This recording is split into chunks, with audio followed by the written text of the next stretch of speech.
Good morning, students. We'll be discussing HCV questions as well as one more exercise I have selected today. Check your WhatsApp group. Someone can copy the image here also. 15 minutes, you have to try 4 questions of that exercise. Question number 3, 4, 5, 6 for every student. Question number 3, 4, 5, 6 of ALP exercise. Try करना है आपको 15 minute तक.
Yes, somebody just share the screenshot WhatsApp पर से. Only question number 3, 4, 5, 6. पहले दो नहीं track करना है, फर्स्ट सेकंड नहीं करना है अभी.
चारों क्वेश्चंस के आप आंसर्स निकालिए, फिर हम डिस्कस करेंगे. You have some 8 minutes more.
Five minutes more, student.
चलो time is over.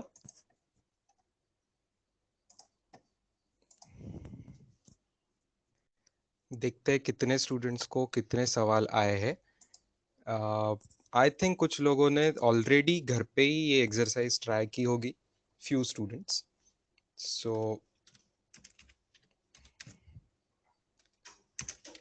I just want to know with the poll कि अभी तक कितने लोगों के सही जवाब आ चुके हैं। सही आंसर्स को टाइप करके भेजो पहले। 3 4 5 6 का गिवन पीछे का आंसर्स क्या है, ऑप्शन नंबर्स रिस्पेक्टिवली भेजो ग्रुप पे, ताकि सब लोग चेक कर सके अपने अपने आंसर्स जो आए हैं, जो भी सॉल्व किया है वो सही है कि गलत है।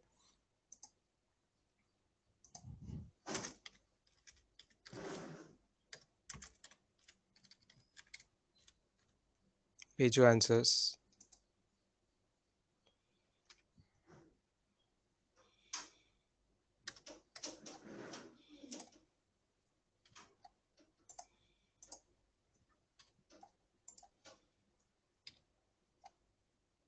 BABC ये आंसर्स दिए हुए, आर यू श्योर?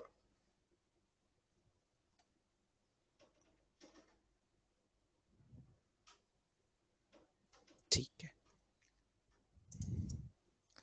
तो अब आप के कितने आंसर सही है ये देखिए और पोल का जवाब दीजिए। अब भी क्लास में 15 मिनट में कुछ लोगों ने सॉल्व किया होगा, कुछ लोगों ने कुछ चीजें ऑलरेडी पहले से सॉल्व करी होगी।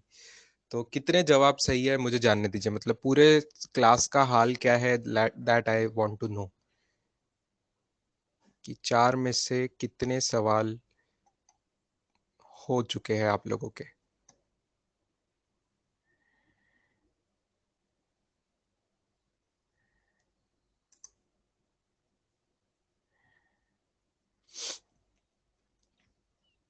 पोल का रिजल्ट पब्लिश होगा। ज्यादातर लोगों के 2 या 3 सवाल हुए हैं, 2 या 3 सवाल ज्यादातर लोगों के हुए हैं।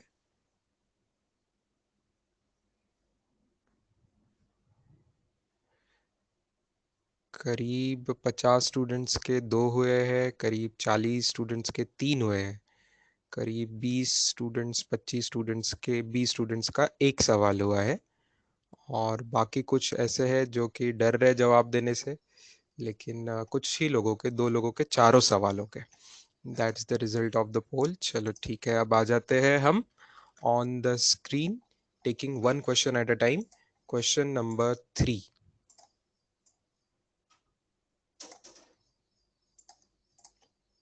Particle moves in xy plane starting from A, straight line ABBC path ऐसा दिखाया ग्राफ पर का। अच्छा, देखो इस बार this is not a 1D motion, देखो particle is going in 2D, correct? Particle is moving in 2 dimensions, X Y plane में पार्टिकल है, ये स्ट्रेट लाइन मोशन नहीं है, एग्जैक्टली स्ट्रेट लाइन मोशन नहीं है। This is, I mean this is not 1D motion, this is 2D motion ना, this is a 2 dimensional motion. चलो ठीक है भाई, हमें जितना आता है उस हिसाब से देखेंगे। 2 dimensional motion, screen is not visible. एक मिनट एक मिनट एक मिनट, जस्ट अ सेकेंड। चलो thank you for pointing out. Screen आपको अब दिख रही है, देखिए just few seconds from now अब दिख रही है सबको, यस। तो पार्टिकल ए से लेके सी तक जा रहा है, ऐसा बी के रास्ते से होके, A to B straight and B to C. So when it is at point P, the angle between directions of average velocity and instantaneous velocity, देखो सुपर क्लास क्वेश्चन है आपके ग्राफ के अंडरस्टैंडिंग के लिए। इंस्टेंटेनियस वेलोसिटी क्या होती है? Instantaneous velocity अगर आपको निकालनी है तो इट इज वहां का रेट ऑफ चेंज होता है ना, वहां का रेट ऑफ चेंज होता है, जहां पे पार्टिकल जा रहा है वही डायरेक्शन उसकी इंस्टेंटेनियस वेलोसिटी होती है। तो क्या आपको समझ रहा है, पी पॉइंट पे जब है पार्टिकल तो किसकी तरफ जा रहा है? जब पार्टिकल पी पॉइंट है तब कौन सी डायरेक्शन में जा रहा है वो? Which direction is it going? It is going towards the C point, correct, it is going towards the C point. मतलब इंस्टेंटेनियस वेलोसिटी की डायरेक्शन आप समझ रहे हो, from P to C, from P to C, ये उसकी instantaneous velocity की direction हो गई। ये बात समझ आ रही है सबको? ठीक है, पी टू सी, वो जहां जा रहा है, जहां उस क्षण पे उसकी जाने की टेंडेंसी है ना, जिस डायरेक्शन में वो उस क्षण पे जा रहा है, वो उसकी उस इंस्टेंट की वेलोसिटी हो गई। तो वो पी से सी की तरफ जा रहा है बेसिकली। तो ये P से C की तरफ जो है, ये अगर मैं एरो दिखा लूं तो ये इंस्टेंटेनियस वेलोसिटी की ही डायरेक्शन है। अच्छा, एवरेज वेलोसिटी का कॉन्सेप्ट क्या होता है? भैया एवरेज वेलोसिटी का तो हम फॉर्मूला जानते हैं। एवरेज वेलोसिटी क्या होता है? Displacement divided by time.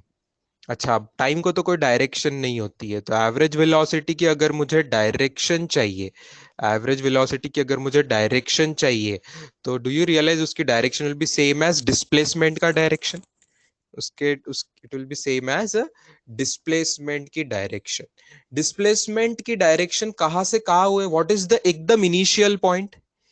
Initial point कहां पे है?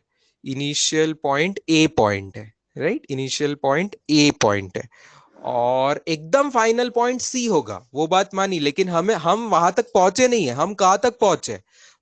When it is at point P, तो मैं ए से शुरू होकर अभी तक पी पे पहुंचा हूं, तो मेरी डिस्प्लेसमेंट कहां से कहां तक है? फ्रॉम ए टू सी नहीं है, फ्रॉम ए टू पी है। From A to P, displacement is from A to P. चलो ए टू पी निकाल लेते हैं डायग्राम में।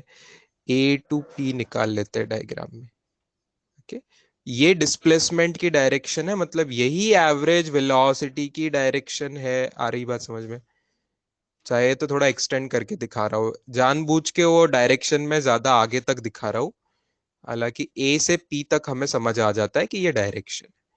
तो अब ये दोनों डायरेक्शन के बीच में का एंगल कौन सा है? ये दोनों डायरेक्शन के बीच में का एंगल ये एंगल है, ये वाला एंगल, समझ रहे हो? This particular angle is asked to us. मान लो इसको मैं थीटा बोलूं, तो ये वाला एंगल हमें पूछा हुआ है। यहां तक समझ आई बात? ये जो थीटा एंगल है, अभी मैंने डायग्राम में निकाला, चाहे तो थोड़ा और अच्छे से प्यार से उसको निकालते हैं। देखो छोटा सा एंगल ऐसे दिखा दूं मैं। दिस इज एंगल थीटा, ठीक है, between the red direction and blue direction. Red और ब्लू डायरेक्शन के बीच में का जो एंगल है वो थीटा है। ठीक है, ये कॉन्सेप्ट यहाँ पे खत्म हुआ। अब आगे कैलकुलेशन करने हैं। कैलकुलेशन कैसे करेंगे? चलो थोड़ी ज्योमेट्री लगा सकते हैं। थीटा, ये एक ट्रायंगल का एक्सटीरियर एंगल दिख रहा है आपको, बराबर? नीचे जो ट्रायंगल बना हुआ है उसका एक्सटीरियर एंगल दिख रहा है, तो by geometry exterior angle is equal to sum of remote interior angles. Sum of remote interior angles. अच्छा, तो रिमोट इंटीरियर एंगल्स, तो यहाँ पे एक रिमोट इंटीरियर एंगल 45 डिग्री का है, और एक एंगल ये है, ये वाला। तो ये रेड कलर का एंगल कैसे निकालेंगे? रेड कलर का एंगल आप कैसे निकालेंगे?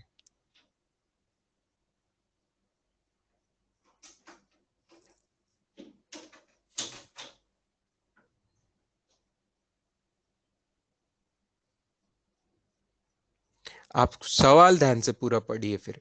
सवाल में tan 37 डिग्री 3/4 ये वैल्यू देके रखी है, मतलब कुछ तो वो हमें हिंट देना चाह रहे हैं कि 37 डिग्री कहाँ आ रहा होगा। देखो 3/4, 3/4 मतलब 3 ये अपोजिट साइड और 4 ये एडजेसेंट साइड। ऐसा कौन से ट्रायंगल में आपको दिख रहा है?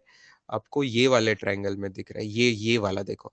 इस ट्रायंगल में अपोजिट साइड 3 है, अपोजिट साइड की लेंथ 3 है, और एडजेसेंट साइड की लेंथ 4 है। मतलब आप समझ गए कि ये वाला एंगल 37 डिग्री है, ये वाला एंगल 37 डिग्री है। यहां तक समझ गए? समझ गए। अच्छा, क्या angle A B C 90 degree है स्टूडेंट्स? क्या angle A B C 90 degree है?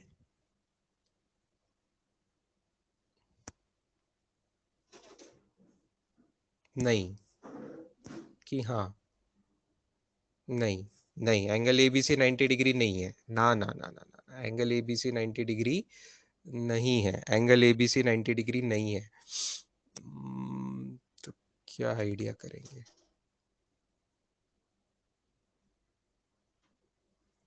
अच्छा, ये एंगल 53 डिग्री होगा, यहां तक समझ आ रही है बात? 53, क्योंकि 90 में से 37 हटाएंगे तो ये एंगल 53 होगा, यहां तक बात समझ आ सकती है। इसके बाद में क्या करेंगे? वर्टिकली अपोजिट एंगल्स इक्वल होते हैं तो ये एंगल भी थीटा हो जाएगा, यहां तक भी बात समझ आ सकती है।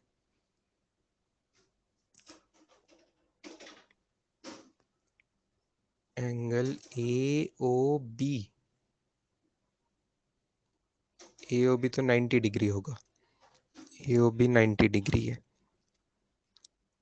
तो 180 माइनस वगैरह ये सब करे तो एंगल ए बी से निकल जाएगा उससे। लेकिन हमें जो चाहिए वो थीटा वाला एंगल चाहिए है, तो 4,1।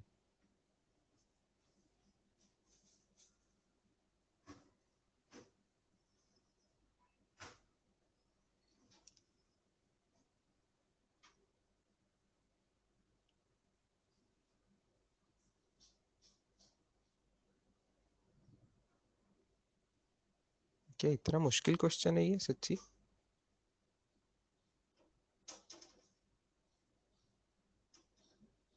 एक आइडिया आया स्टूडेंट्स, अनदर आइडिया, एक अनदर आइडिया आया, इससे यहाँ पे सॉल्व नहीं हो रहा है। देखो मैं पूरे डायग्राम को इरेज कर रहा हूँ मैक्सिमली। देखिए यहाँ तक, देखिए हमें एंगल थीटा निकालना है, यहाँ तक आपको डायग्राम समझी हुई है। हमें एंगल थीटा निकालना है, यहाँ तक डायग्राम आपको समझी हुई है। अब जो थीटा यहाँ दिखाया हुआ है वही वर्टिकली अपोजिट भी बन सकता है। कैसे बनेगा वर्टिकली अपोजिट? देखिए ये यहाँ से ब्लू एरो कंप्लीट किया मैंने, तो रेड वाले के एग्जैक्टली वर्टिकली अपोजिट ये एंगल भी थीटा होगा। ठीक है, ये वाला एंगल भी थीटा होगा। ठीक है, अब इसी के दो टुकड़े कर दीजिए। देखो हॉरिजॉन्टल लाइन एक मैं निकालूंगा, एक हॉरिजॉन्टल लाइन निकालिए जो कि वाई एक्सिस को 1 पे कट करती है, ये हॉरिजॉन्टल लाइन निकालिए यहां तक। ठीक है, इस हॉरिजॉन्टल लाइन ने ये थीटा एंगल के दो टुकड़े कर दिए, दो पार्ट्स कर दिए, एक ऊपर का पार्ट एक नीचे का पार्ट। मान लीजिए इस पॉइंट को मैं कुछ नाम दे देता हूँ, ए बी सी डी, क्या के क्यू नाम दे दो, इस पॉइंट को क्यू नाम दे दो। तो आपको समझ आ रहा है theta which is equal to angle A P B will also be equal to angle APQ plus angle QPB। इतनी ज्योमेट्री आई समझ में? आधा आधा नहीं होगा, मन से आधा नहीं करना, थीटा/2 दोनों एंगल इक्वल होने का कोई प्रूफ नहीं है अपने पास, ऐसे नहीं करना। थीटा/2 नहीं है वो, हाँ वो थीटा का कुछ दो पार्ट्स है, दो इक्वल पार्ट्स है, ये नहीं पता हमें। ठीक है, तो एंगल ए पी क्यू और एंगल क्यू पी बी। क्या आपको एंगल क्यू पी बी पता है? क्या आपको एंगल क्यू पी बी पता है? By alternate angle test, alternate angle test से this will become angle P B X, X axis का नाम दे देता हूँ यहाँ पे, तो equal to angle P B X. कौन सी टेस्ट से? By alternate angles test, alternate angles की वजह से। तो अल्टरनेट एंगल्स की वजह से वो कितना डिग्रीज हो जाएगा? That is becoming 45 degrees, that is becoming 45 degrees. रही बात ए पी क्यू की, तो ए पी क्यू के लिए, ए पी क्यू के लिए अपोजिट साइड 3 है, ये समझ आ रहा है? देखो वो बड़े ट्रायंगल में अपोजिट साइड 3 है, चार में से एक गया 3, और एडजेसेंट साइड जो है, वो एडजेसेंट साइड जो है वो 4 लेंथ की है, एडजेसेंट साइड 4 लेंथ की। तो अपोजिट 3 है, अपोजिट 3 है और एडजेसेंट 4 है, मतलब ये एंगल 37 डिग्री है। आई क्या बात समझ? ये एंगल 37 डिग्री के पास है, बस हो गया जवाब आपका। यहां से बात क्लियर आ रही कि it is approximately 82 degrees.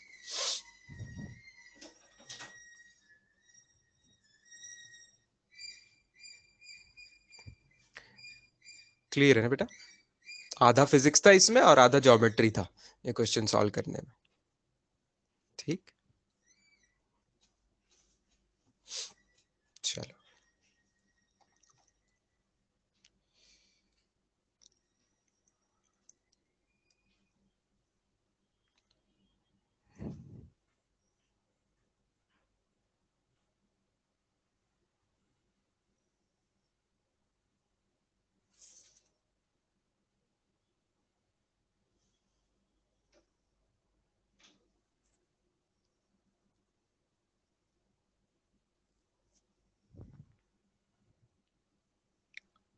Prathamesh ने जो इमेज भेजी है वो उसमें गलती करी उसने, tan इनवर्स 4/3 नहीं होगा बेटा, tan इनवर्स 3/4 होगा। प्रथमेश मेथड तूने भी अच्छी की है, बस लिखते समय गलत लिखा है। मेथड अच्छी है उसकी भी, उसी साइड से उसने कैलकुलेट किया है। tan इनवर्स ऑफ 3/4 होगा।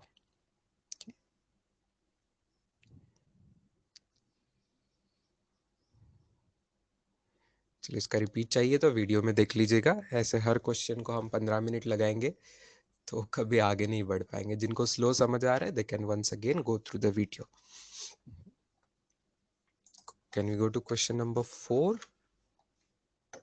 4 में क्या दिया है देखिए, पार्टिकल इज मूविंग वगैरह वगैरह कुछ तो भी दिया हुआ है। पहले क्वेश्चन को बोर्ड पे ले लेते हैं। 4 एंड 5 दोनों को ले लेते हैं बोर्ड पे।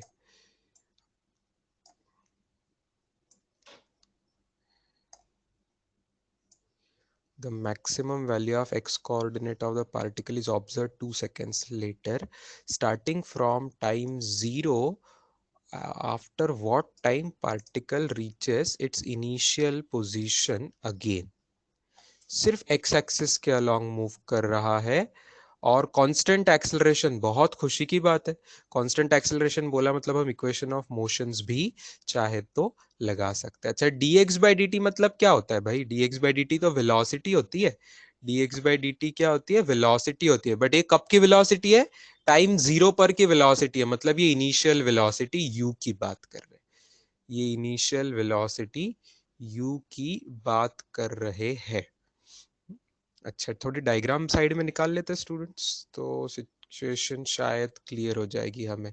डायग्राम ऐसी बनेगी कि पार्टिकल शुरू में ना 0 पे है, ना 1 पे है, ना 2 पे है। पार्टिकल शुरू में 3 वाली जगह पे है। एट टाइम 0 3 वाली जगह पे है। एंड 2 सेकेंड के बाद, 2 सेकेंड के बाद, भैया 2 सेकेंड के बाद पार्टिकल है कहाँ?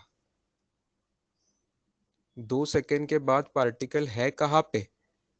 ये कैसे पता चलेगा? ना हमें एक्सेलरेशन की वैल्यू पता है ना कुछ पता है। 2 सेकेंड के बाद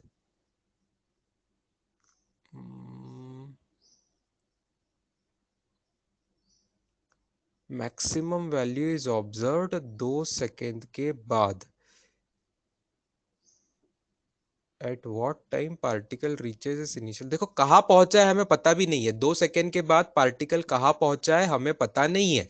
लेकिन 2 सेकेंड पे क्या दिया है? 2 सेकेंड के बाद maximum value of x coordinate. मतलब आपको समझ रहे हैं, 2 सेकेंड के बाद पार्टिकल और आगे नहीं जा रहा है। और आगे नहीं जा रहा है मतलब वहां से रिवर्स कर रहा है। ये बात समझ आई क्या? वर्ड प्रॉब्लम से ये बात समझी है ना? वहां पे उसकी वेलोसिटी 0 हो जाएगी और वहां पे पार्टिकल रिवर्स कर रहा है क्योंकि उसका वो मैक्सिमम एक्स कोऑर्डिनेट है। उसके आगे वो जा ही नहीं रहा है, मतलब वहीं पे रिवर्स करने लगेगा। तो ये तो अपना ऐसा ही क्वेश्चन हुआ ना, जैसे हम बॉल को ऊपर फेंकते हैं तो एक मैक्सिमम जगह पे पहुंचता है और वापस आता है। तो वापस आने का टाइम उतना ही होता है जितना ऊपर जाने का टाइम होता है। ऊपर जाने का टाइम और नीचे आने का टाइम इक्वल होता है, हाँ या ना बच्चों? तो वैसे ही सिचुएशन यहाँ नहीं होगी क्या? जहां से शुरू हुआ था वहां से 2 सेकेंड में हाईएस्ट पे पहुंचा, राइट साइड में सबसे दूर जहां पहुंच सकता था। और वापस आने को फिर से 2 सेकेंड लगेंगे। आगे जाने को लगे 2 सेकेंड, और पीछे आने को भी वापस उस जगह पे आने को कितना टाइम लगना चाहिए? 2 सेकेंड लगना चाहिए। तो टोटल टाइम कितना लगना चाहिए? 4 second. As simple as that. Question समझ में आना चाहिए था कि ये सिचुएशन किस तरह की है।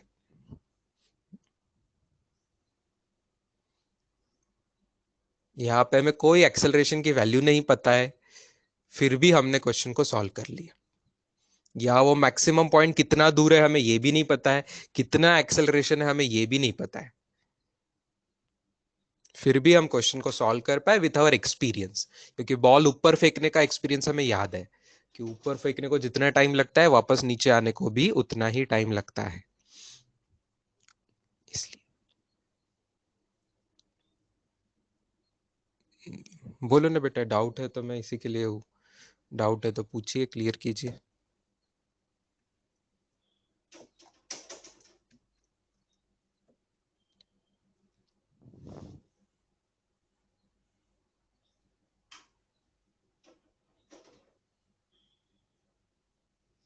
मैक्सिमम वैल्यू का मतलब वो 2 सेकेंड पे ही स्टॉप करेगा ना, वो इंस्टेंटेनियस रेस्ट होगी।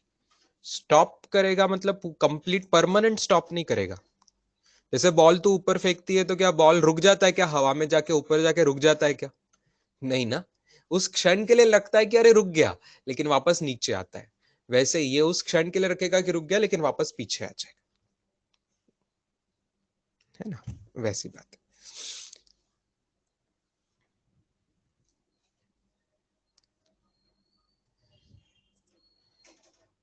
देखो, जिनका कोई नेट इश्यू होगा ना बेटा, इसलिए आपको आधा बीच में आधा सॉल्यूशन सुनाई दे रहा है, आधा आप फिर वापस रिपीट करने का अगर उस रीजन से बोल रहे हो, तो आप कोई चिंता नहीं, आप वीडियो वापस देख लीजिए। ठीक है, वीडियो वापस रिकॉर्डिंग में आपको कोई इंटरप्शंस नहीं मिलेगा, पूरा सॉल्यूशन आपको दिखेगा, कंप्लीट जो हमने डिस्कस किया है वर्ड टू वर्ड मैंने जो बोला है वो आपको दिखेगा। अच्छा, आगे आइए। अगले क्वेश्चन में रूट हटा दूं क्या एक बार का? टी का स्क्वायर कर लेते हैं। टी का square is x plus one into x minus one. ये बहुत सुंदर सवाल है। It's not easy question, it is little bit challenging question. आगे देखिए मैं क्या कर रहा हूं। क्या x plus one into x minus one इसका कोई फॉर्मूला लग सकता है? x plus one into x minus one, yes, x square minus one, यहां तक भी फॉर्मूला लग गया। यहां तक भी फॉर्मूला लग गया। कैसे? a plus B into A minus B is A square minus B square, उस हिसाब से। अच्छा, क्या मैं इससे x निकाल सकता हूँ? एक्स स्क्वायर एक साइड अलग कर दो, तो एक्स स्क्वायर की वैल्यू क्या बन गई? T square plus one. X square की वैल्यू बन गई टी स्क्वायर प्लस वन। यहां तक समझ गया? एक्स स्क्वायर की वैल्यू बन गई टी स्क्वायर प्लस वन। अब हम डेरिवेटिव ले सकते हैं। अब मैं दोनों साइड का डी डी टी ले लूं बेटा, डी डी टी ले लूं, क्योंकि डी डी टी लेंगे तभी वेलोसिटी मिलेगी, तभी आगे एक्सेलरेशन मिलेगा। तो एक्स स्क्वायर का डेरिवेटिव क्या आता है? एक्स स्क्वायर का डेरिवेटिव आएगा पहले तो 2x into D X by D T, chain rule के हिसाब से। और राइट साइड में डी डी टी का आंसर क्या आएगा? 2t plus 0। 2t plus 0। Therefore आगे लिख रहा हूं मैं, दोनों साइड का एक 2 कैंसिल हो जाएगा, तो x into D X by D T. D X by D T को क्या लिख सकते हैं? Velocity. x into V is equal to T. यहां तक देखिए, यहां तक क्लियर है?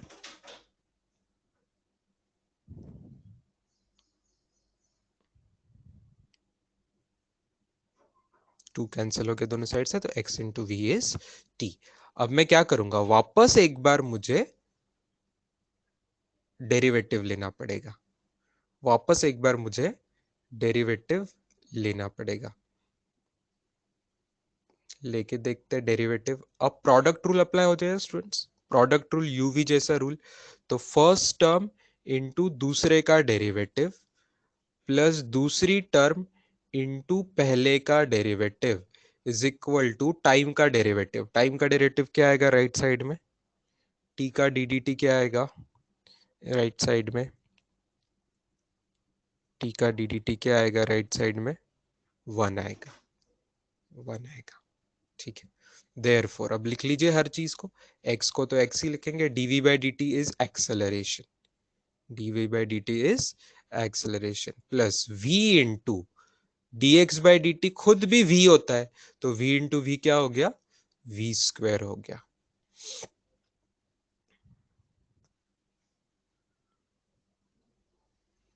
चलो देखिए, इस स्टेप तक समझ आया क्या?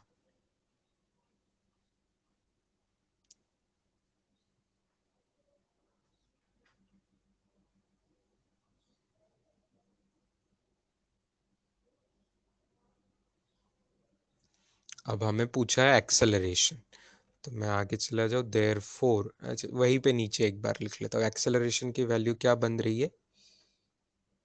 एक्सेलरेशन की वैल्यू बन रही है 1 - वेलोसिटी का square divided by x। 1 - velocity का स्क्वायर डिवाइडेड बाय x। हर ऑप्शन में ध्यान से देखिए, क्या ऐसा कहीं ऑप्शन दिख रहा है आपको एक्सेलरेशन का आंसर का? नहीं दिख रहा है। क्यों नहीं दिख रहा है? क्योंकि ऑप्शन में उन्होंने कहीं ऑप्शन में v नहीं लिखा है। तो मुझे क्या करना पड़ेगा? मुझे v की वैल्यू कुछ तो सब्सटीट्यूट कर देनी पड़ेगी। v की वैल्यू कुछ तो सब्स्टिट्यूट कर देनी पड़ेगी, v की वैल्यू कुछ तो सब्स्टिट्यूट कर देनी पड़ेगी। कहां से मैं सब्स्टिट्यूट कर सकता हूँ v की वैल्यू, सोचिए जरा। v की वैल्यू मैं कहां से सब्स्टिट्यूट कर सकता हूँ, यहां से सब्स्टिट्यूट कर सकता हूँ, यहां से सब्स्टिट्यूट कर सकता हूँ। v की वैल्यू क्या आ रही है, t divided by x। v की वैल्यू आ रही है t डिवाइडेड बाय x। करिए आगे कैलकुलेशन। तो न्यूमरेटर में क्रॉस मल्टीप्लाई होगा तो x square minus t square होगा, नीचे उसका एक एक्स स्क्वायर आएगा और एक एक्स ऑलरेडी अवेलेबल था। तो कहाँ तक पहुंचे हम, x square minus t square divided bye x cube तक पहुंचे। क्या ऐसा कोई ऑप्शन है? ओ अनफॉर्चुनेटली डायरेक्टली ऐसा तो कोई ऑप्शन भी नहीं है। लेकिन आप ये येलो कलर की चीज देखिए, जिसको मैं वापस व्हाइट कलर से नहीं, अब ग्रीन कलर से अंडरलाइन करूंगा। ग्रीन कलर से स्टार्टिंग के पहले कॉलम पे देखिए, x square is equal to t square plus one है। क्या इसी का मतलब है x square minus t square की वैल्यू प्लस वन है? X square minus t square की वैल्यू प्लस वन है, तो यही हमारा यहाँ पे न्यूमरेटर बना है। तो x square minus t square को मैं प्लस वन पुट कर दूं, तो इसका simplification one upon x cube हो रहा है। लिख लीजिए बेटा, सुपर क्लास क्वेश्चन है, one of the best question. Derivative का इसमें चेन रूल भी लगा, प्रोडक्ट रूल भी लगा, और बहुत सारा मैथमेटिक्स लगा। यहाँ वहाँ इक्वेशन का खेल खेलना पड़ा डायरेक्ट, है ना। तो बहुत पेशेंटली आपको ये खेल खेलना है, ध्यान से सब कुछ करना है।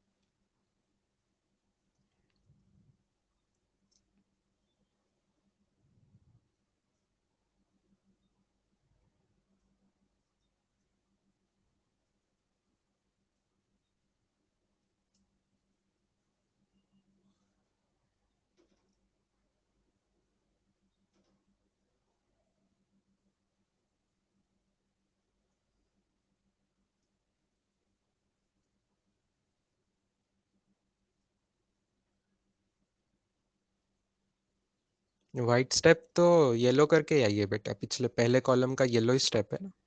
पहले कॉलम का जो लास्ट स्टेप है वही मैंने आगे लिख दिया है, कॉपी पेस्ट मारे उसी को। बस टू टू कैंसिल हो गया दोनों साइड पे, that's it. Two two cancel हो गया दोनों साइड पे, तो इसकी वजह से x into V is equal to T आ गया। वाइट जिसे अंडरलाइन किया है वो। और उसके आगे की अगर तू वाइट स्टेप बोल रही है, वो तो क्रॉस मल्टीप्लिकेशन करके आया है। फ्रैक्शन को जब ऐड सब्ट्रैक्ट करते तो क्रॉस मल्टीप्लाई करते ना। साक्षी तू वापस जाके, तुझे मैंने संडे को भी बोला था, तू पेरेंट्स के साथ आई थी तो मंडे को आई थिंक, तो एक बार सिक्स सेवेंथ की बुक देख ले वापस मैथ्स की। उसमें तुझे ये सब चीज़ें, basic square, fraction, add subtract कैसे करते हैं, वो चीज़ें सिक्स सेवेंथ एट स्टैंडर्ड की बेटा मैथ्स की बुक उठा के आपकी देख लीजिए। जिनको फ्रैक्शन वैक्शन भूल गए हैं, हम सब इंसान है, कुछ लोग भूल जाते हैं, तो नेचुरल है, कुछ क्या भूलता है, कुछ और कुछ भूल जाता है। तो जो भी चीज़ आप भूल चुके हो सिक्स सेवेंथ एट स्टैंडर्ड की, वो एक बार रिवाइज कर लीजिए, ताकि आपको कैलकुलेशन करने में अब आसान हो जाएगा।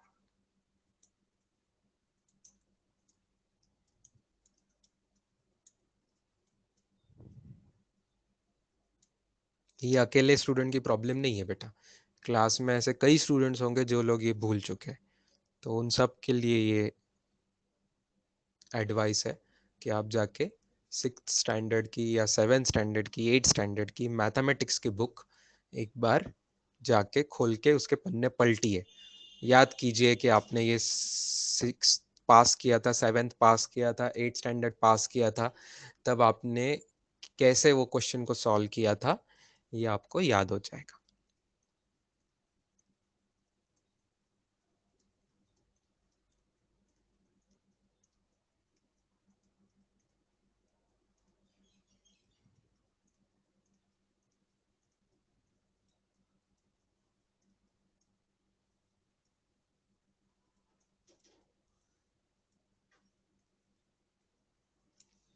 Can you move to last question?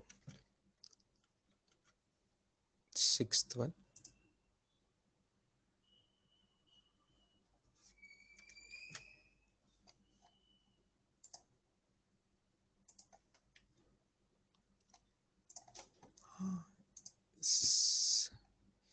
Sixth सवाल बहुत लोगों को लगा आसान होगा, लेकिन आंसर आपका गलत आ सकता है।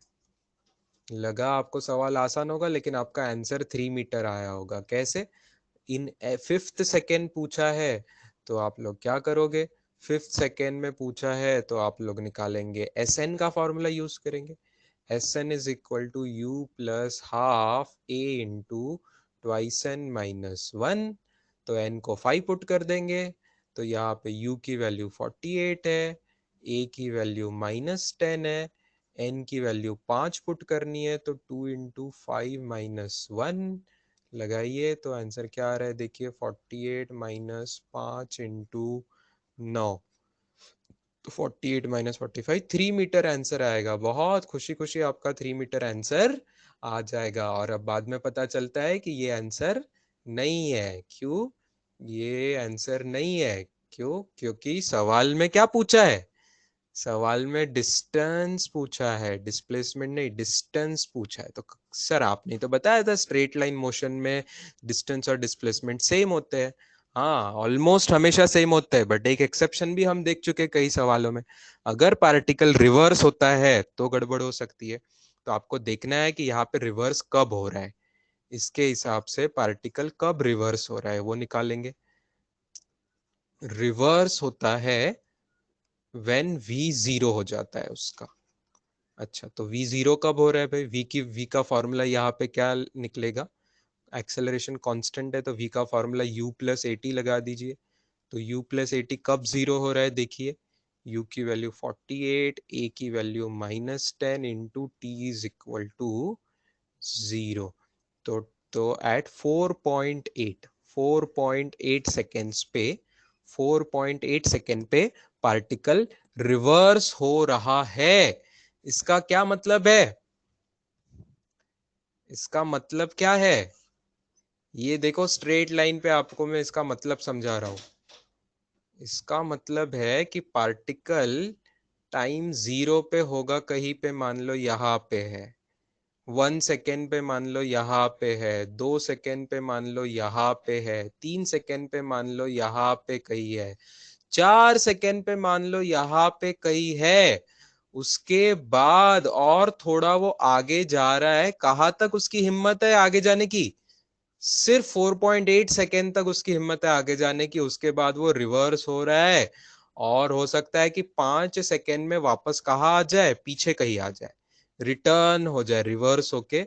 हो सकता है कि यहाँ पे वो 5 सेकेंड पे आ जाए। तो आपने क्या निकाला? आपने 4 और 5 सेकेंड के बीच में का उसका डिस्प्लेसमेंट निकाला। एस एन क्या होता है? एस एन होता है डिस्प्लेसमेंट होता है इन द फिफ्थ सेकेंड। तो डिस्प्लेसमेंट इन फिफ्थ सेकेंड मतलब 4 सेकेंड से 5 सेकेंड के बीच में वो कितना आगे चला गया है, दैट इज 3 मीटर। तो आपने ये निकाला। लेकिन सवाल ने हमें क्या पूछा है? सवाल ने हमें डिस्टेंस पूछा है। डिस्टेंस मतलब क्या होगा? वो 4 से 4.8 इतना आगे जाएगा, और बाद में थोड़ा सा पीछे आएगा। ये आगे प्लस पीछे जाना, ये टोटल हमें पूछा है। तो क्या जवाब 3 मीटर से छोटा आएगा कि बड़ा आएगा? आंसर देखिए, 3 मीटर से आंसर ज्यादा आएगा कि कम आएगा? आंसर 3 मीटर से ज्यादा आएगा, बड़ा आंसर आएगा। देखिए कौन से ऑप्शन में 3 मीटर से ज्यादा है। देखो दूसरा ऑप्शन में ज्यादा है, लेकिन तो कोई कुछ ज्यादा ही ज्यादा नहीं हो गया। 115 मीटर ऐसा लग रहा है आपको डायग्राम पर से कि 100 मीटर तक चला जाएगा? बहुत ही ज्यादा हो गया। Too big an answer. Okay, तो ये तो बकवास है सेकंड ऑप्शन। थर्ड ऑप्शन को आप डेसिमल में करेंगे तो आपको पता चलेगा 3.4 मीटर है। चौथे ऑप्शन को डेसिमल में करेंगे तो 2.8 मीटर। भाई चौथा ऑप्शन तो जवाब हो ही नहीं सकता 3 मीटर से। तो क्या लग रहा है आपको जवाब क्या होना चाहिए फिर? सी ऑप्शन जवाब होना चाहिए। ऐसे पूरी क्लास को समझ गया? नहीं सर मुझे एग्जैक्ट मेथड चाहिए। तो भाई एग्जैक्ट मेथड चाहिए तो तुम्हें क्या करना पड़ेगा? आपको एग्जैक्ट मेथड अगर चाहिए, आपको अगर एग्जैक्ट मेथड अगर आपको चाहिए, तो आपको S is equal to u t plus half a t square ऐसे करना पड़ेगा। मैं इनिशियल पोजीशन को जीरो पोजीशन मान लेता हूँ। इनिशियल पोजीशन को जीरो पोजीशन मान लेता हूँ। ऐसा कुछ बोला नहीं है इस सवाल में, तो हम मान सकते हैं, उसी को ओरिजिन ले लिया। तो आप अब क्या यूज करेंगे? एक्स इज इक्वल टू या S is equal to u t plus half a t square लगाएंगे, बराबर। तो एक बार एक्स निकालिए, at t is equal to 4 क्या आता है? At t is equal to 4 क्या आता है ये निकालिए एक बार। ठीक है, तो इसकी वैल्यू निकालिए, at t is equal to 4 निकालिए, क्या आंसर आता है वो देखिए। बाद में उसकी वैल्यू निकालिए at t is equal to 4.8, वो वैल्यू निकालिए, उससे आपका येलो कलर का डिस्टेंस निकलेगा। उनको सबट्रैक्ट करके आपका येलो कलर का डिस्टेंस निकल जाएगा, और बाद में उसमें रिवर्स वाला डिस्टेंस ऐड कीजिए। कोई क्विकली कैलकुलेशन कर रहा है मेरे साथ? यू को 48, 48 फोर जार 192, 192 माइनस 5 × 80, 16, 16×5 80, तो 192 माइनस 80, 112 आ रहा है क्या ये? हाँ 112, बहुत अच्छे। और टी वन पर ये कैलकुलेटर पे भी डाल सकते हैं, या आप बाद में आराम से करके देखिए। बहुत अच्छे, वो 115.2 आ रहे हैं। इसको सब्ट्रैक्ट करेंगे तो ये आंसर कितना आ रहा है? 3.2 मीटर। मतलब ये जो येलो कलर का डिस्टेंस है ये कितना बनेगा? 3.2 मीटर बेटा, 3.2 मीटर। अच्छा, ये 3.2 है, तो रिवर्स वाला डिस्टेंस कितना बनेगा रे? रिवर्स वाला डिस्टेंस कितना बनेगा? अगर आगे जाने का डिस्टेंस 3.2 है, पीछे आने के बाद 3 मीटर दूर है, तो रिवर्स वाला डिस्टेंस 0.2 मीटर बनेगा। रिवर्स वाला डिस्टेंस 0.2, तो असली आंसर क्या आना चाहिए डिस्टेंस का? 3.2 आगे जाना प्लस 0.2 पीछे आना, मतलब 3.4 मीटर बनना चाहिए, which is exactly the third option. आई बात समझ में? नहीं भी आई है किसी को जल्दी से तो स्लोली समझ आ जाएगी। मैंने एक्सप्लेनेशन पूरा दिया हुआ है, आप लिख सकते हैं।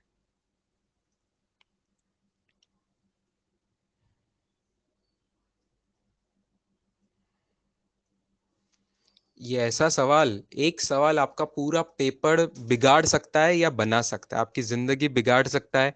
मतलब आपके सपने, बेसिकली आपके अच्छे इंजीनियरिंग या मेडिकल कॉलेज में जाने के सपने ये बना भी सकता है, बिगाड़ भी सकता है, डिपेंडिंग ऑन आप ऐसे क्वेश्चन को कैसे हैंडल करते हो। जरूर थोड़ा लेंदी क्वेश्चन होगा। अगर आप इसमें 5-10 मिनट एग्जाम के वेस्ट कर देंगे तो आपने पेपर को बिगाड़ दिया आपने अच्छा खासा। और अगर आपने स्मार्टली समझ लिया कि ये रिवर्सिंग वाला क्वेश्चन है, कैलकुलेशन लंबे हो रहे हैं भाई, इसको छोड़ दो, आखिरी में करेंगे, फिर आखिरी में आपने कर दिया तो बहुत अच्छी बात है, इसको पूरा करना है। या तो फिर किसी ने दिमाग लगाया, डिस्प्लेसमेंट 3 है तो 3 से थोड़ा सा ज्यादा आंसर चाहिए, बस इतना दिमाग लगा के कॉन्फिडेंटली सी ऑप्शन टिक कर लिया, तो वो स्टूडेंट तो बहुत एडवांटेज में रहेगा, है ना। कॉमन सेंस अपना हमेशा खुला रख के और क्वेश्चन को ध्यान से पढ़ के आप कर सकते हैं। 0.2 कैसे आया बेटा? व्हाइट कलर में 3.2 दिख रहा है तुझे, और नीचे येलो कलर में 3 दिख रहा है, क्या उसका डिफरेंस ही रिवर्स डिस्टेंस रहेगा? हाँ, तो वही डिफरेंस लेके किया।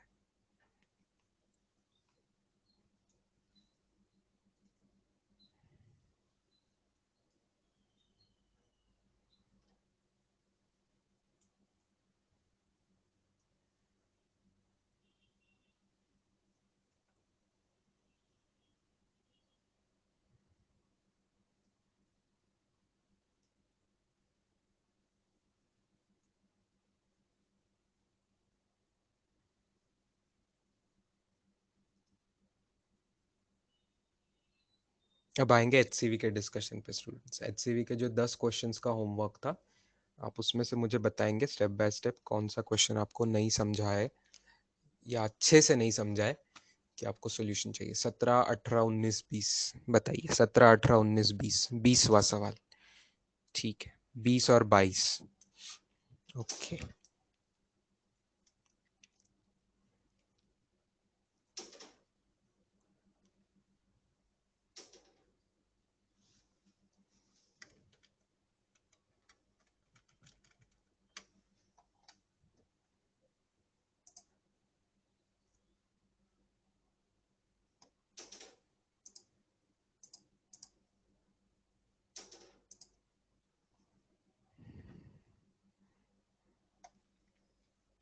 अच्छा, जिसको 20 समझ आ जाएगा उसको ही 19 समझ आ जाएगा। अगर आपको 20 में डाउट गया है तो वो सॉल्व होके 19 का भी आपका डाउट सॉल्व हो जाएगा। क्वेश्चन को लेते हैं बोर्ड पे।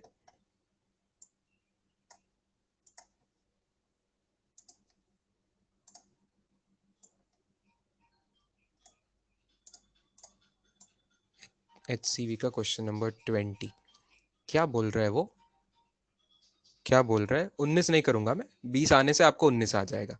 19 से 20 के जैसा ही छोटा सा पार्ट है उसका, क्योंकि दोनों में ड्राइवर का कुछ रिएक्शन टाइम है। रिएक्शन टाइम मतलब समझ रहे हो आप?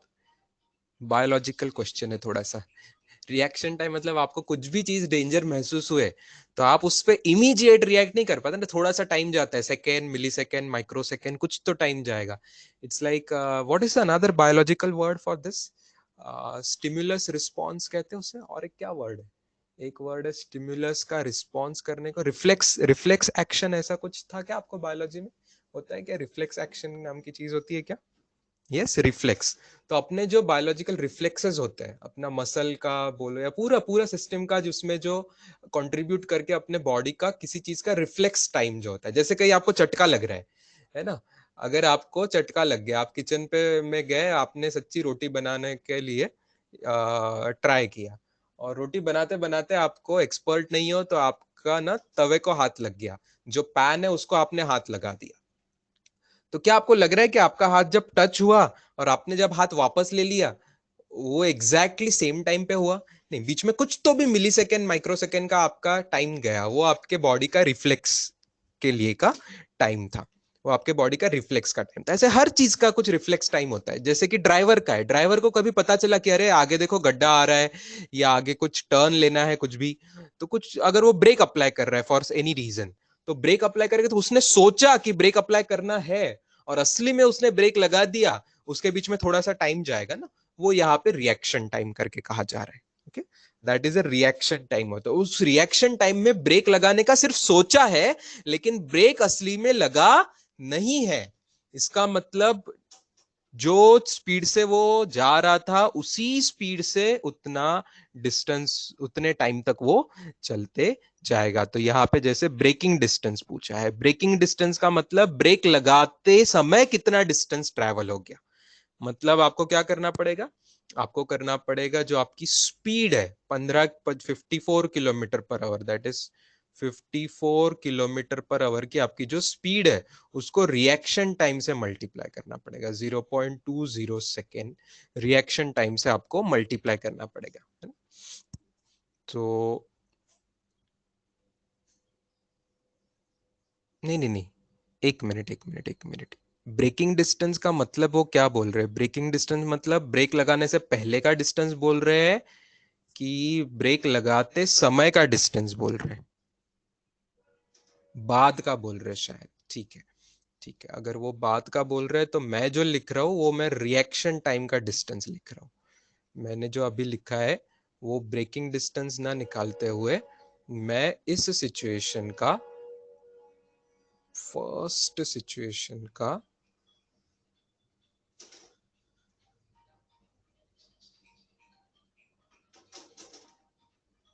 मैं इस फर्स्ट सिचुएशन का रिएक्शन टाइम डिस्टेंस लिख रहा हूं। ऐसा वर्ड आप मुझे यूज करना, रिएक्शन टाइम का डिस्टेंस, ये रिएक्शन डिस्टेंस मान सकते हैं। रिएक्शन टाइम में कितना डिस्टेंस ट्रैवल करेगा, ठीक है? यूनिट्स कन्वर्ट कर लीजिए, किलोमीटर पर आवर को यहाँ पे 15 मीटर पर सेकेंड हो जाएगा कन्वर्शन करके, तो 0.20 से मल्टीप्लाई करके, तो दिस इज 15 दूनी 30, 30, सो 3 मीटर पर सेकेंड, 3 मीटर्स, राइट?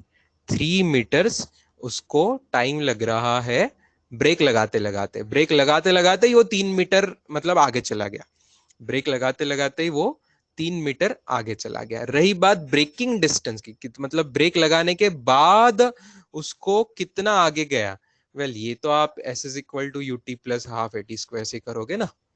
ये तो आपकी हमेशा की आदत है ये करना, ये तो हम कई बार कर चुके। ब्रेक लग गए मतलब डिसेलरेशन हो गया, डिसेलरेशन हो गया मतलब आप u की वैल्यू पुट कर दीजिए।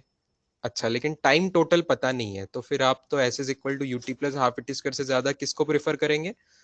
अगर आपको टाइम पता नहीं है तो आप प्रेफर करेंगे कि थर्ड इक्वेशन ऑफ मोशन लगा दे, है ना? थर्ड इक्वेशन ऑफ मोशन लगा देंगे, जिससे v square is equal to u square plus 2as में आपको ये तो पता है कम से कम कि फाइनल रुकना है। रुकना है मतलब ये 0 हो गया, इनिशियल 15 है, और a की वैल्यू -6 है, क्वेश्चन में दिया है, क्वेश्चन में दिया है कि a की वैल्यू -6 है। अब s आपको पता नहीं है,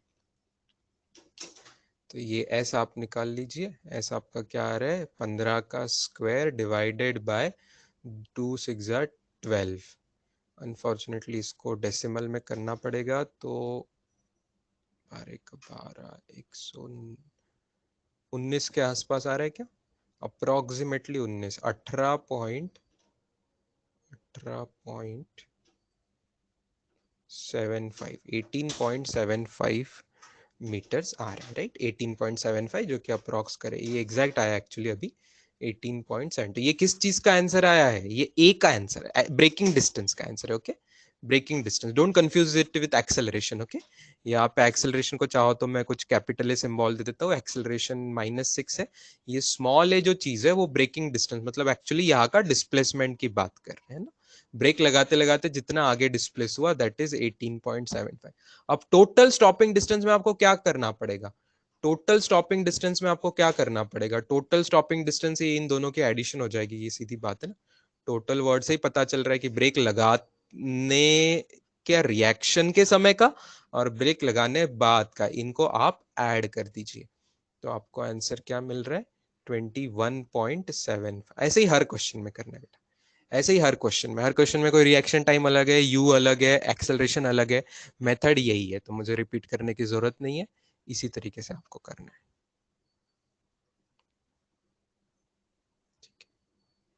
अप्रॉक्स करेंगे तो 22 के आसपास आ जाएगा, लाइक दैट।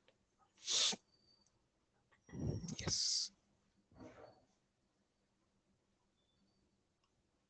इसी को मैं आपको ग्राफ से भी समझा सकता हूँ भला, यही चीजें आपको, आप वरी नहीं होना अगर कहीं पे इसका सॉल्यूशन ग्राफ से किया होगा तो, ग्राफ से भी आप ये चीज को समझ सकते हो। जैसे कैसे, शुरू में बंदे की स्पीड है 15, ड्राइवर कार को चला रहा है 15 मीटर पर सेकेंड की स्पीड से, ठीक है, 15 मीटर पर सेकेंड की स्पीड से तो चला रहा है, लेकिन उस स्पीड से वो ब्रेक्स लगाने के बाद इसका रिएक्शन टाइम तक उसी स्पीड से चलते जाएगा, that is reaction time in this case was 0.2 seconds, और उसके बाद उसको स्लो कर पा रहा है वो, असली में स्लो करके वो यहां तक पहुंच रहा है, okay?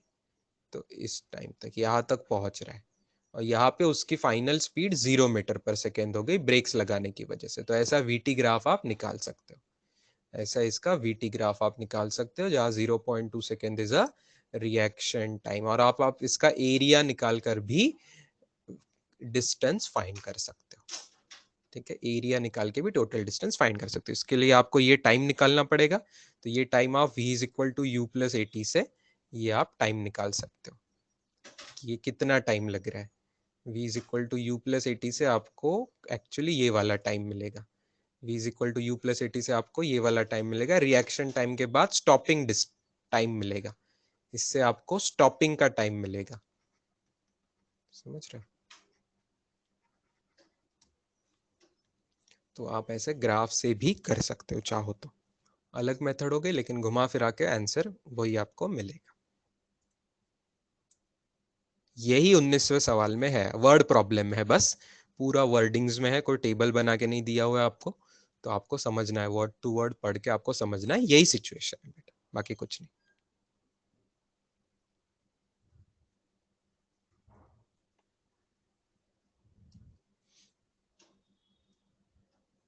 चले आगे, 22nd सवाल पे चलते हैं। 22nd भी one of the super fantastic question है।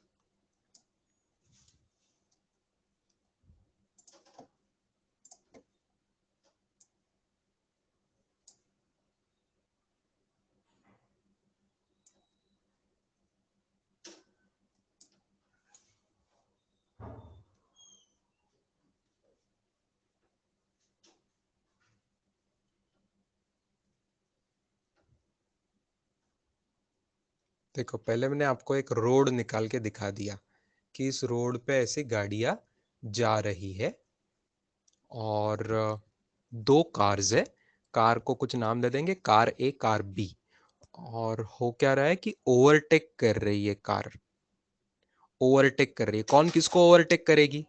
जो फास्ट है वो ऑब्वियसली ओवरटेक करेगी स्लो वाले को। तो क्या आपको डायग्राम ऐसे समझ आ रही है बेटा? अगर मैं यहाँ पे आपको कार्स दिखा दूं, ये देखो, ये ऐसे है, ये कार यहाँ पे है पहले, और एक कार तब पीछे चल रही है। ठीक है, दोनों कार राइट साइड में जा रही है, ध्यान से देखना, दोनों कार राइट साइड में जा रही है। अब अभी ओवरटेकिंग शुरू हुआ है क्या अभी तक? नहीं, क्योंकि पिछली कार पीछे ही है, अभी तक ओवरटेकिंग शुरू नहीं हुआ है।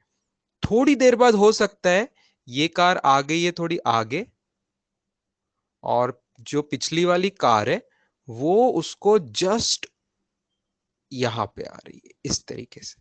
तो क्या आपको समझ रहा है? यहां पे ओवरटेकिंग स्टार्ट हुआ, ओवरटेकिंग स्टार्ट हुआ, यहां पे ओवरटेकिंग स्टार्ट हुआ।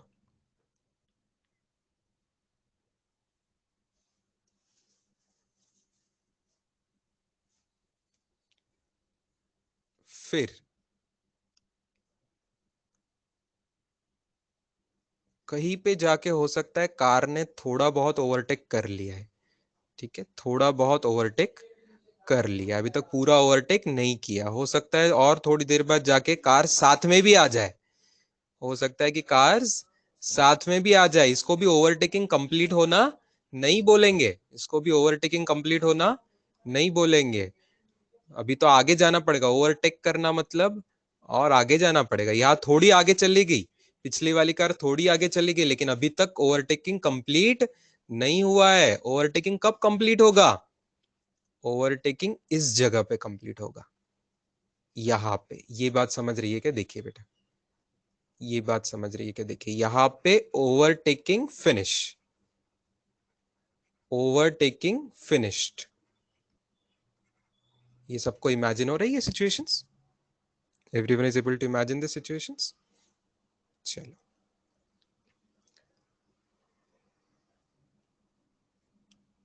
अब आपको सवाल में पूछा क्या क्या है कि कितना टाइम लग रहा है ओवरटेक करने को, और टोटल रोड डिस्टेंस ओवरटेक का कितना है। टोटल रोड डिस्टेंस ओवरटेक का कितना है? मैं कार्स को नाम दे दूं, कार ए, ये वाली पहली वाली कार जो कि मान लो स्लो कार है ना, स्लो कार को मैंने ए नाम दे दिया इस बार, और बी कार उसको ओवरटेक कर रही है, तो फास्ट कार को मैंने बी नाम दे दिया। चलो, फास्ट कार को मैंने बी नाम दे दिया।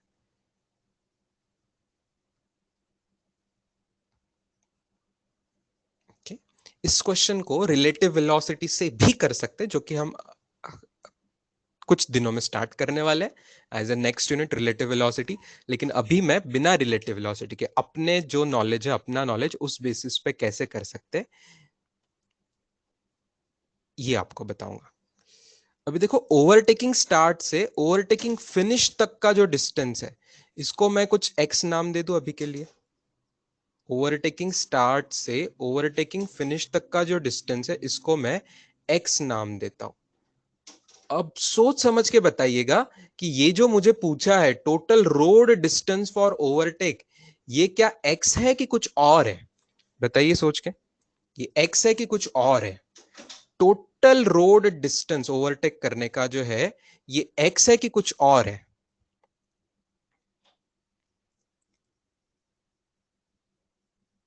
नहीं, एक्स नहीं है, गलती कर रहे हो आप। एक्स नहीं है, टोटल ओवरटेकिंग डिस्टेंस जो है एग्जैक्टली एक्स नहीं है। आर से x plus 10, really? No, not even x plus 10 ना।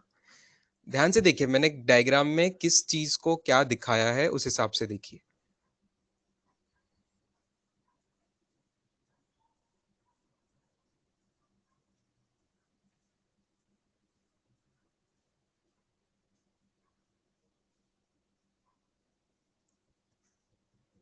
हाँ, अभी जो मैंने दिखाया है उस हिसाब से एक्स प्लस 5 होगा बेटा, वेरी गुड। क्योंकि जो ओवरटेक कर रहा है उस ड्राइवर के हिसाब से सोचिए, वो जो ड्राइवर कहाँ बैठा हुआ है, ड्राइवर कार के आगे बैठा हुआ है, यहाँ पे ड्राइवर है। तो ये ड्राइवर कहाँ पहुंचा, देखो कहाँ से कहाँ पहुंचा, यहां तक पहुंचा है। तो कार की लेंथ भी आपको ऐड करनी पड़ी। या तो ऐसा कर दो, अगर आपको जवाब x ही निकालना है, अगर आपको टोटल रोड डिस्टेंस x बोलना है, तो मैं डायग्राम थोड़ी चेंज कर दूंगा। मैं ओवरटेकिंग जहां फिनिश हुआ वहां पे ड्राइवर के सीट तक का डिस्टेंस लूंगा, है ना, फास्ट कार के ड्राइवर तक का डिस्टेंस लूंगा, पूरा ड्राइवर तक का, ड्राइवर टू ड्राइवर डिस्टेंस, ये वाला। अब इसको मैं एक्स बोलूंगा तो फिर आपको +5 +10 कुछ करने की जरूरत नहीं है।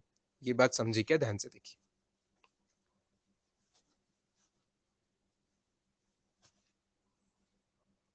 Late me call this x b, let me call this b, b के वाले का डिस्टेंस। अगर कोई ए के ड्राइवर के हिसाब से सोच रहा है बेटा, अगर कोई ए के ड्राइवर के हिसाब से सोच रहा है तो ध्यान से देखिए, ये एक्स ए जो होगा ए के ड्राइवर का डिस्टेंस, ये एक्स ए और एक्स बी में फर्क है।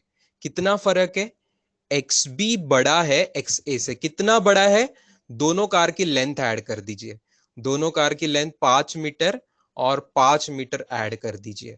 देयर फोर एक्स बी और एक्स ए में 10 मीटर का फर्क है। ये बात समझ में आई क्या, एक्स बी और एक्स ए में 10 मीटर का फर्क है, ये बात समझ में आई क्या। यस, ये पूरी सिचुएशन सबको क्लियर हो गई। अच्छा, चलो अब स्पीड्स को मीटर पर सेकेंड में कन्वर्ट कर दीजिए।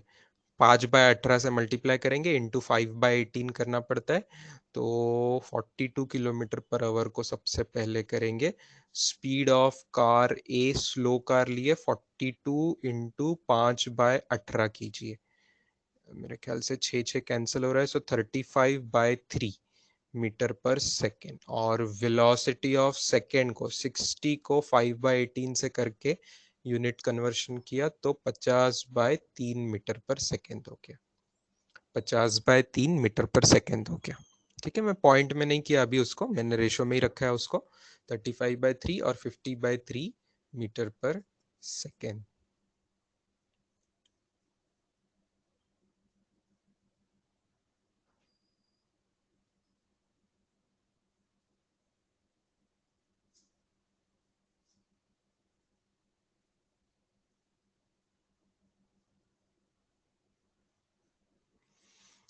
Now I am again writing green colour वाला, X B is equal to X A +10, X B is equal to X A +10।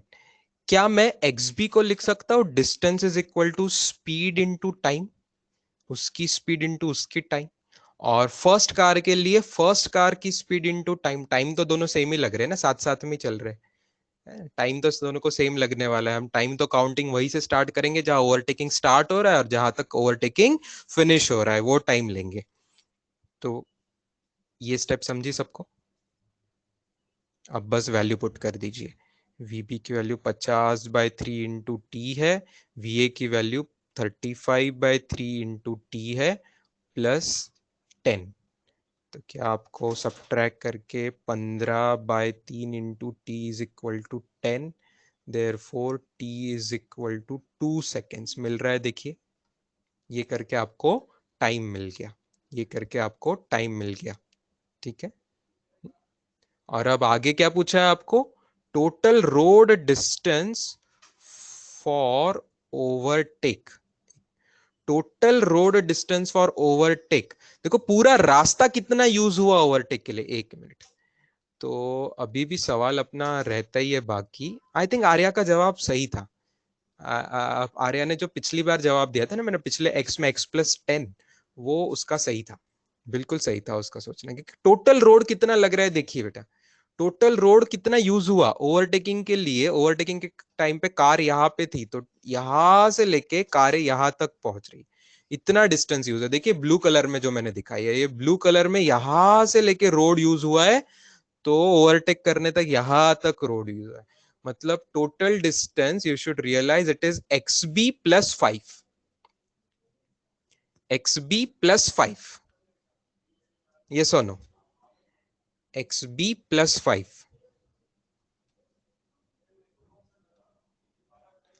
तो अब आप कर लीजिए, एक्स बी का फॉर्मूला है v b into t plus 5। तो वी बी थी 50/3 इंटू 2 सेकेंड, टाइम का आंसर अपना आ चुका है, प्लस 5। तो it is 100/3 plus 5, that is 33.33 वगैरह। तो 33.33 में 5, तो 38.33 मीटर्स। ओके, ये इसका आंसर है। मुझे पता है शायद पीछे उन्होंने ज्यादा अप्रॉक्स किया हुआ है, 38 आंसर दिया है थे, तो ज्यादा एक्यूरेट आंसर हम निकालेंगे तो 38.33 ऐसा आंसर आएगा।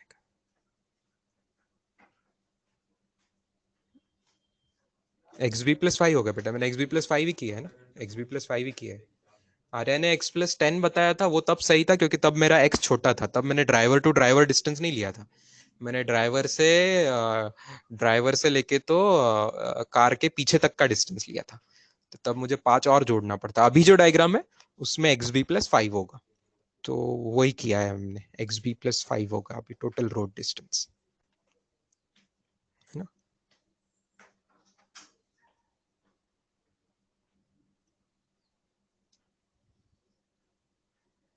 इससे सुंदर सॉल्यूशन आपको कहीं नहीं मिलेगा, इससे बढ़िया क्वेश्चन आपको बहुत कम मिलेंगे पूरे सिलेबस में। इतना सुंदर क्वेश्चन, इमेजिनेशन, और आई थिंक हमने सॉल्यूशन भी बहुत अच्छे से ही लिखा है इसका।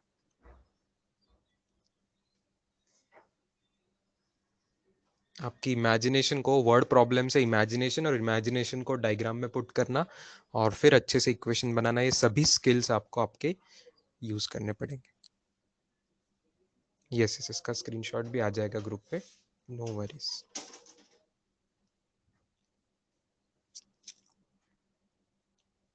कल के भी स्क्रीनशॉट भेजना बाकी है, वो भी अभी तक सेव्ड है मेरे पास, वो भी आपको आ जाएंगे।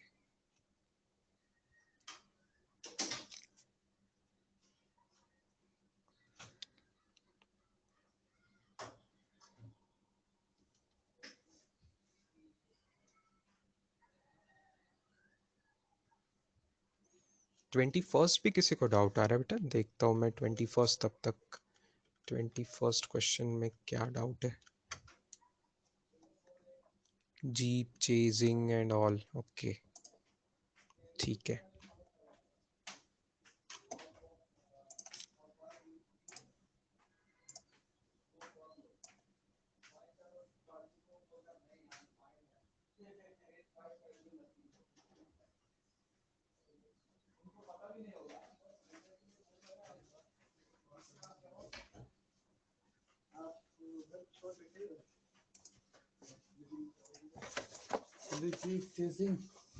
यहाँ पे एक टर्निंग है,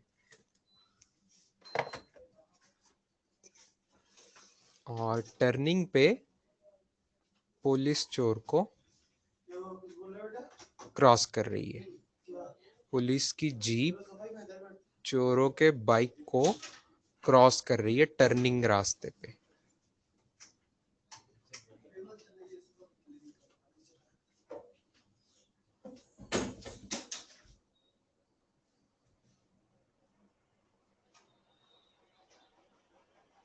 टर्निंग में दोनों साथ में नहीं है, टर्निंग में 10 सेकेंड आगे पीछे लोग पहुंच रहे हैं, ठीक है।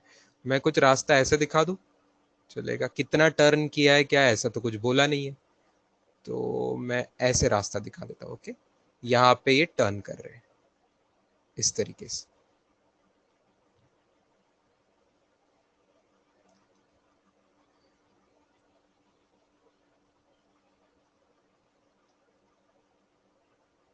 तो सबसे पहले बाइक दिखाते और फिर जीप दिखाते। तो बाइक जब यहाँ पहुंची है टर्निंग पे, टर्निंग पे जब बाइक पहुंची हुई है, बी फॉर बाइक, उसके 10 सेकेंड पीछे थी जीप।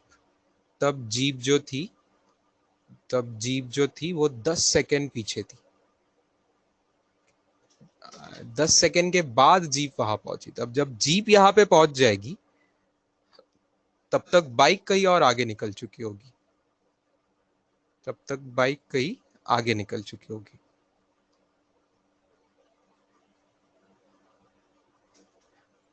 सवाल तो बहुत आसान है बेटा, सब कांस्टेंट स्पीड पे काम चल रहा है, कोई एक्सेलरेशन नहीं है, कुछ नहीं है, कुछ नहीं है। तो जब जीप यहाँ पहुंची तब बाइक यहाँ यहाँ पहुंची है, तो इसमें 10 सेकेंड टाइम गया ना, यहां से यहाँ 10 सेकेंड में बाइक कितनी आगे पहुंचेगी वो आप निकाल सकते हो, राइट। ये डिस्टेंस आप डिस्टेंस डी आप निकाल सकते हो।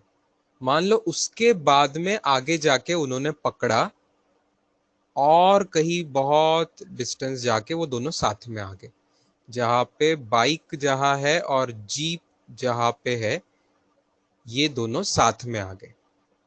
तो ये डिस्टेंस को मान लो मैं x मान लेता हूँ, x मान लेता हूँ, चलेगा यहाँ पे। तो आप d डिस्टेंस कैसे होगा, d डिस्टेंस होगा बाइक की स्पीड, बाइक की स्पीड जो 72 किलोमीटर पर आवर को 5/18 से मल्टीप्लाई करके मीटर पर सेकेंड में करोगे, तो ये 10 सेकेंड बाइक आगे चली गई थी। 10 सेकेंड मतलब कितना डिस्टेंस आगे चली गई थी, कीजिए कैलकुलेशन। 200 मीटर आ रहे, 200 मीटर्स, तो ये चीज जो आ रही है d is equal to 200 metres आ रहा है, d is equal to 200 metres आ रहा है। अब x फाइंड करना इंटरेस्टिंग है। अगर x टाइम के लिए यहाँ पे बाइक को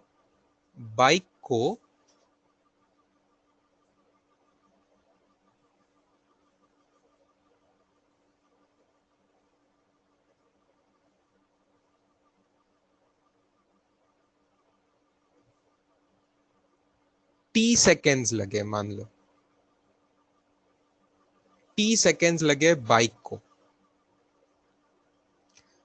को वहां पहुंचने को t सेकेंड्स लगे, तो जीप उतने ही टाइम में पहुंची है कि कम टाइम में पहुंची है?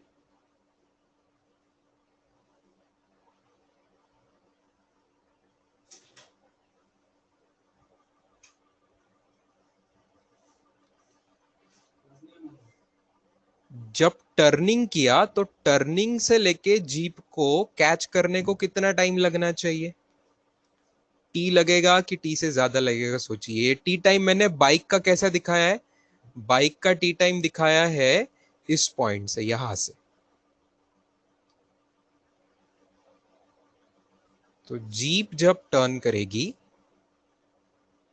तब से जीप को भी टाइम टी लगेगा, ये बात समझ आ रही है क्या? देखिए, क्योंकि जीप क्रॉसिंग पे तब थी जब बाइक आगे पहुंच चुकी थी।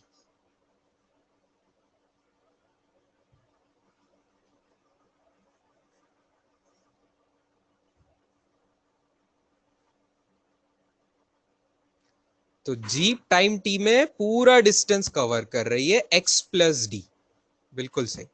तो बाइक तब तक बाइक सिर्फ x डिस्टेंस कवर कर रही है, तो बाइक के लिए x distance is equal to bike की स्पीड इनटू टाइम। लेकिन जीप के लिए x plus d total distance is उसकी स्पीड इनटू टाइम। ठीक है, ये स्पीड मैंने कन्वर्ट करी है मीटर पर सेकेंड में, उस हिसाब से कैलकुलेट किया है। ये स्पीड 20 और 25 आ रही है रिस्पेक्टिवली मीटर पर सेकेंड्स। ये बात समझ आई क्या? देखिए राइट साइड में जो इक्वेशन लिखा है ये समझ आया क्या? देखिए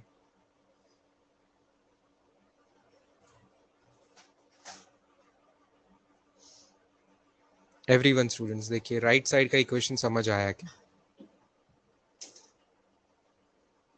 चाहिए तो मैं थोड़े और कलर्स यूज करता हूँ। ये जो ग्रीन कलर का इक्वेशन है ये कहाँ से कहाँ तक के लिए है? ग्रीन कलर का इक्वेशन ये वाले चीज के लिए है, यहां से यहाँ जो बाइक जा रही है वो टी टाइम में जा रही है उसके लिए है। और मान लो ये येलो कलर का इक्वेशन किसके लिए है? येलो कलर का इक्वेशन एकदम क्रॉसिंग से लेके जीप को उतने ही टाइम में पूरा डिस्टेंस कवर करना है, चोर को पकड़ने के लिए डी डिस्टेंस भी कवर करना है जो कि ऑलरेडी लीड मिल चुकी थी बाइक को, प्लस एक्स डिस्टेंस भी कवर करना है, तो total x plus D distance cover करना है। नहीं नहीं, टाइम टी प्लस 10 नहीं होगा तुम नहीं समझे, टाइम टी प्लस 10 नहीं होगा। टाइम टी प्लस 10 किसके लिए होता था? बेटा t+10 टाइम वाला इक्वेशन कौन सा होता था? अगर बाइक के लिए मैं टोटल डिस्टेंस लेता था, अगर बाइक के लिए x+d लगाता था तो t+10 होता था। अगर मैं बाइक के लिए x+d वाला दिखाता था तो बाइक को 20 के स्पीड से टोटल t+10 टाइम लगता था। समझ रहे हो? समझ रहे हो? तो मैंने जो ग्रीन कलर में लिखा है वो बाइक के लिए टोटल नहीं लिखा है, वो बाइक के लिए टोटल एकदम क्रॉसिंग से नहीं लिखा है। बाइक को लीड मिलने के बाद 10 सेकंड की लीड मिल चुकने के बाद जब जीप क्रॉसिंग पे थी तभी से मैंने टाइम मेजर शुरू किया है। Time T measured from police jeep crossing, police jeep turning rather, जहां पुलिस जीप टर्न कर रही है वहां से, पुलिस जीप जब टर्निंग कर रही है वहां से मैंने टाइम मेजर किया है। तो तब बाइक ऑलरेडी आगे थी, तो वहां से उसका ग्रीन डिस्टेंस का टाइम टी है। आ रही है क्या बात समझ में? सब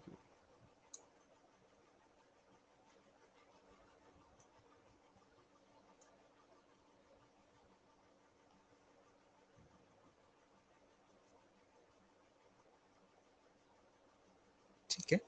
अभी हमें सॉल्व करना पड़ेगा। अब साक्षी पवार आप जो कर रहे हो बेटा, आप थोड़ा आगे का पढ़ के आए हो तो उसके हिसाब से आप वो टाइम निकाल रहे हो, वो रिलेटिव वेलोसिटी का कॉन्सेप्ट से आप अप्लाई कर रहे हो। मैंने यहाँ पे कोई रिलेटिव वेलोसिटी अभी तक नहीं लगाया है। जब मैं रिलेटिव वेलोसिटी पढ़ाऊंगा तब उससे बताऊंगा। अभी रिलेटिव वेलोसिटी नहीं पढ़ा है तो अभी उस हिसाब से नहीं करेंगे। अभी सिंपल सिंपल डायरेक्ट अभी तक जो हम समझते हैं उस हिसाब से मैं कर रहा हूँ। अब ये दोनों इक्वेशन से खेल क्या खेल सकते हैं? x is equal to 20t है तो मैं x+d is equal to 25t जो इक्वेशन बना है उसमें x की वैल्यू पहले इक्वेशन से 20t पुट कर रहा हूं। तो 20t प्लस डी डिस्टेंस मैंने 200 मीटर ऑलरेडी निकाला हुआ है, तो 20t plus 200 is equal to 25t। तो अब आपका इक्वेशन सॉल्व करके आ रहा है, टाइम का आंसर अब आपका आ रहा है, कितना आ रहा है ये इक्वेशन सॉल्व कर लीजिए। तो 40 सेकेंड। अगर आपने ऐसे किया था तो आपने सही किया है, इसी मेथड से किया हुआ है। बट आपको पूछा ये नहीं है, और आगे भी जाना है थोड़ा सा, और आगे भी जाना है। हाउ फार फ्रॉम टर्निंग पूछा है तो आपको x+d निकालना है ओवरऑल। ओके, तो आपको आंसर क्या निकालना है? आपको आंसर x+d का निकालना है, टोटल x+d का निकालना है। तो आंसर इज x+d। x+d को मैं, हमारा क्या है, येलो कलर का इक्वेशन है 25t, 25t। तो 25 इंटू 40 करके आपका कितना आंसर आ रहा है? 1000 मीटर आंसर आ रहा है, मतलब पूरा 1 किलोमीटर, पूरा 1 किलोमीटर लग गया जीप को कैच करते करते। आई बात समझ में सबको ये?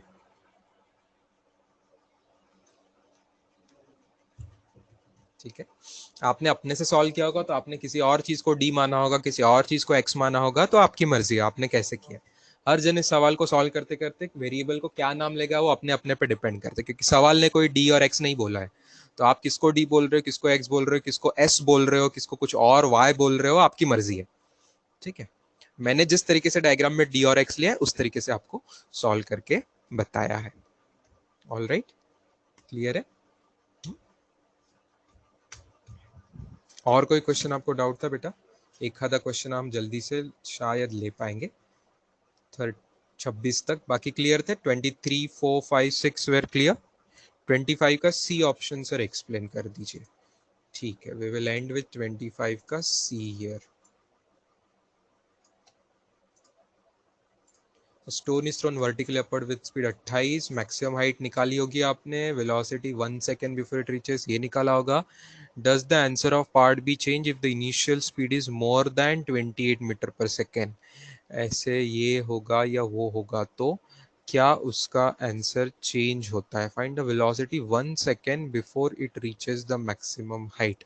नहीं, नहीं आंसर चेंज होगा स्टूडेंट्स। आप, मैं आपको एक्सपीरियंस पर से बता सकता हूँ कि इसका आंसर चेंज नहीं होगा। कैसे करना है? चलो आप इसको यू ले लो, 28 को कुछ 28 वैल्यू ना यूज करो, आप इसको u ले लीजिए। तो आपने मैक्सिमम हाइट कैसे फाइंड करी थी? मैक्सिमम हाइट फाइंड करने के लिए आपने पूरा सॉल्यूशन क्विकली देख लीजिए। V square is equal to u square plus 2as ऐसा किया था। तो v को 0 करके u की वैल्यू में u ही रख रहा हूं, प्लस 2 इंटू एक्सेलरेशन की वैल्यू माइनस g करके डाउनवर्ड लेके s की वैल्यू आपने निकाली। मैं अपवर्ड डायरेक्शन को पॉजिटिव करके ले रहा हूं।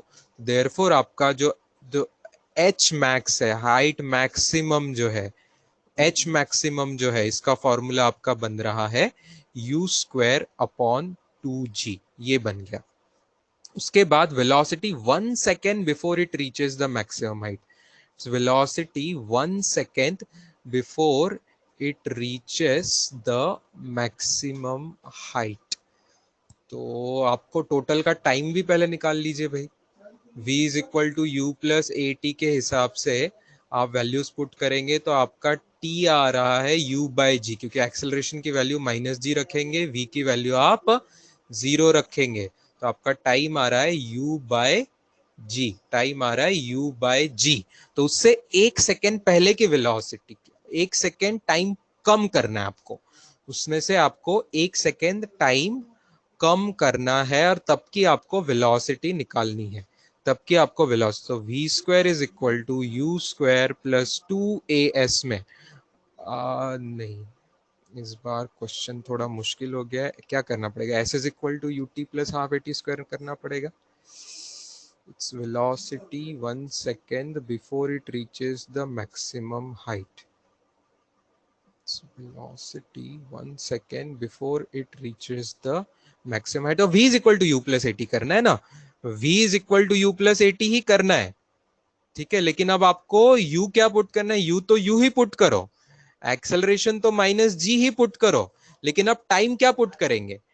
टाइम की वैल्यू ये जो टाइम आया है इससे 1 सेकेंड कम पुट करेंगे, इससे 1 सेकेंड कम पुट करेंगे, मतलब u बाय जी जो टाइम आया उससे 1 सेकेंड कम पुट करेंगे। ये स्टेप समझी क्या? देखिए ये स्टेप समझी। तो अब आप ये एडिशन कीजिए, एडिशन कीजिए तो आपका आंसर क्या आ रहा है? देखिए u माइनस u प्लस जी, घुमा फिरा के आपका ये आंसर आ रहा है। तो यू यू कैंसिल हो रहा है और सिर्फ जी आ रहा है आपका आंसर, मतलब जो भी आपका 9.8 या अप्रोक्सीमेट आपने लिया होगा, तो 10 मीटर पर सेकेंड ही आंसर आएगा, 10 मीटर पर सेकेंड ही आंसर आएगा। ध्यान से देखिए, या मैंने यू की कोई वैल्यू ही नहीं पुट करी, यू यू कैंसिल हो रहा है। तो यू चाहे आप 28 लो या 40 लो या 80 लो, यू कैंसिल हो रहा है और आपका आंसर आ रहा है, ठीक है। ये भी मैं आपको सोल्यूशन फॉरवर्ड कर दूंगा। चलो, गुड डे स्टूडेंट्स।